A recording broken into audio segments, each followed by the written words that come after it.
Revoluciones pedagógicas, una mirada a la historia de la educación.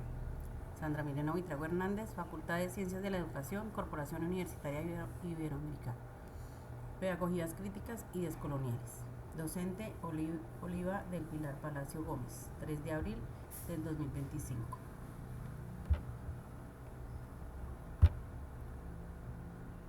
Primero, introducción. Hola a todos, mi nombre es Sandra y les voy a dar la bienvenida a este podcast donde vamos a explorar la historia de la educación desde una perspectiva crítica. ¿Alguna vez te has preguntado por qué nuestras escuelas son como son? ¿Por qué seguimos enseñando en aulas con alumnos ordenados en filas mirando hacia una pizarra? ¿O por qué dividimos el conocimiento en asignaturas aparentemente desconectadas entre sí? Estas y otras preguntas me han estado rondando la cabeza desde que comencé mi carrera docente. Con el paso de los años me di cuenta de que para entender realmente los desafíos educativos actuales necesitaba sumergirme en la historia de la educación. Lo que descubrí me sorprendió. Muchas de las prácticas que damos por sentadas tienen raíces históricas específicas, responden a ideologías concretas y lo más importante, pueden ser transformadas.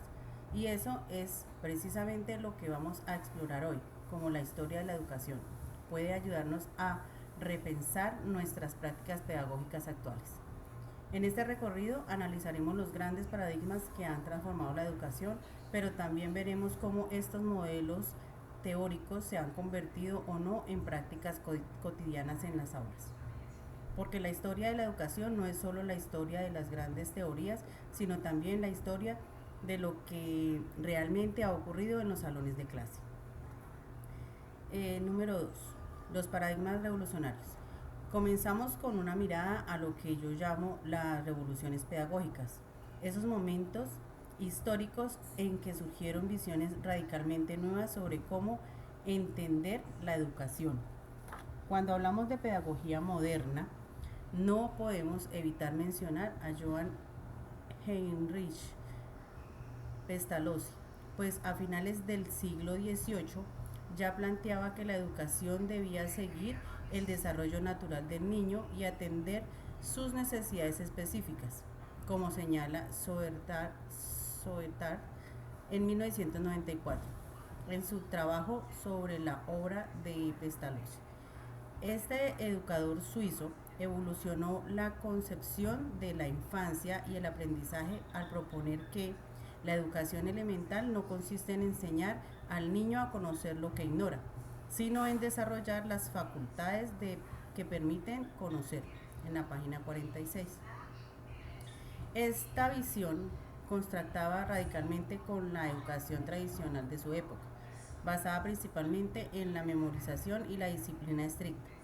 Pestalozzi insistía en que el aprendizaje debía partir de la experiencia sensorial concreta antes de pasar a los conceptos abstractos, una idea que hoy nos parece obvia, pero en su momento resultó revolucionaria.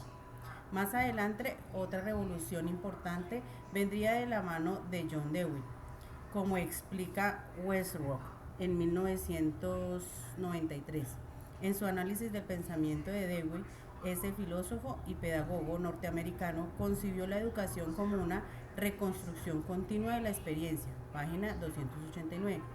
Para Dewey, la escuela debía ser un espacio democrático, donde los estudiantes aprendían conectando el conocimiento con situaciones reales y específicas. El Learning by Marking o aprendizaje a través de la acción que propuso Dewey sigue siendo hoy referencia fundamental. Su visión de la educación como preparación para la vida democrática y no solo como transmisión de conocimientos representa un cambio de paradigma que todavía estamos asimilando. En América Latina, la figura de Paulo Freire supuso otra revolución pedagógica fundamental. Su obra Pedagogía del Oprimido, publicada en 1970, planteaba una crítica radical a lo que él la llamaba la educación bancaria, esa visión que consideraba a los estudiantes como simples receptores pasivos de conocimientos. En su lugar, Freire, en 1970, proponía una educación problematizadora y dialógica que partiera de la realidad de los educandos para transformar. La educación verdadera en praxis, reflexión y acción del hombre sobre el mundo para transformarlo, en la página 76. Seguimos con las nuevas miradas a viajes problemas. ¿Cómo pueden estas perspectivas históricas ayudarnos a abordar los desafíos educativos actuales? Permítame compartir algunas reflexiones. En primer lugar, entendía la historicidad de nuestras prácticas nos libera de la tiranía de lo aparentemente natural o inevitable. La organización del tiempo escolar en periodos de 40 o 50 minutos. La división del conocimiento en materias o la evaluación mediante exámenes estandarizados no son elementos inherentes al proceso educativo, sino construcciones históricas que pueden ser modificadas. Como argumenta Diak y Kuan en 1995, en su influyente trabajo sobre las reformas educativas. Existe una gramática escolar profundamente arraigada que resiste los cambios superficiales. Según estos autores, las reformas educativas que no reconocen y abordan esta gramática tienden a ser asimiladas por ella, más que a transformarla. En la página 85. Para cambiar verdaderamente a la educación necesitamos comprender y cuestionar esa gramática profunda. En segundo lugar, la historia nos muestra que los cambios educativos significativos no ocurren solo por decretos o reformas legislativas, sino cuando se transforman en las prácticas cotidianas en las aulas. Grandes teorías pedagógicas solo tienen impacto real cuando se traducen en experiencias concretas para estudiantes y docentes. Díaz Barriga, en el 2005, ha estudiado cómo las reformas curriculares en América Latina a menudo fracasan porque se imponen desde arriba, sin considerar los contextos y las culturas escolares.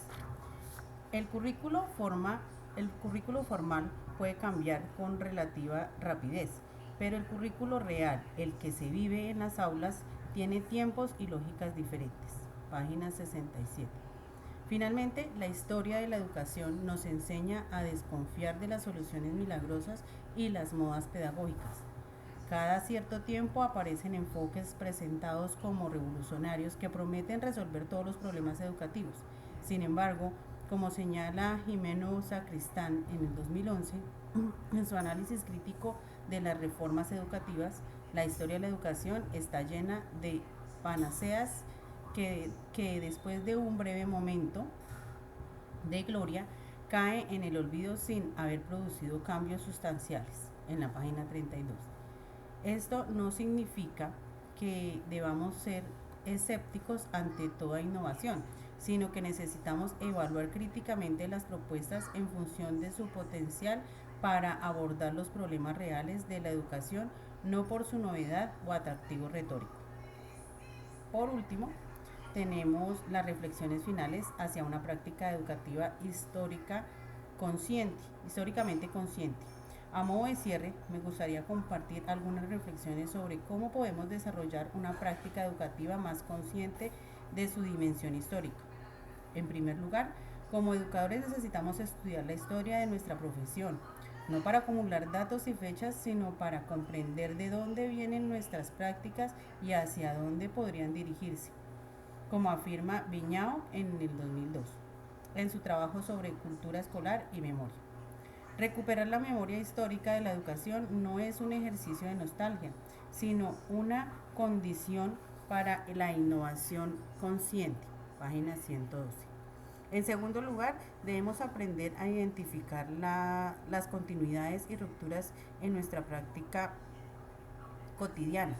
¿Qué elementos de la pedagogía tradicional, de la escuela nueva o de las pedagogías críticas están presentes en nuestra forma de enseñar? ¿Cómo coexisten en nuestras aulas paradigmas aparentemente contradictorios?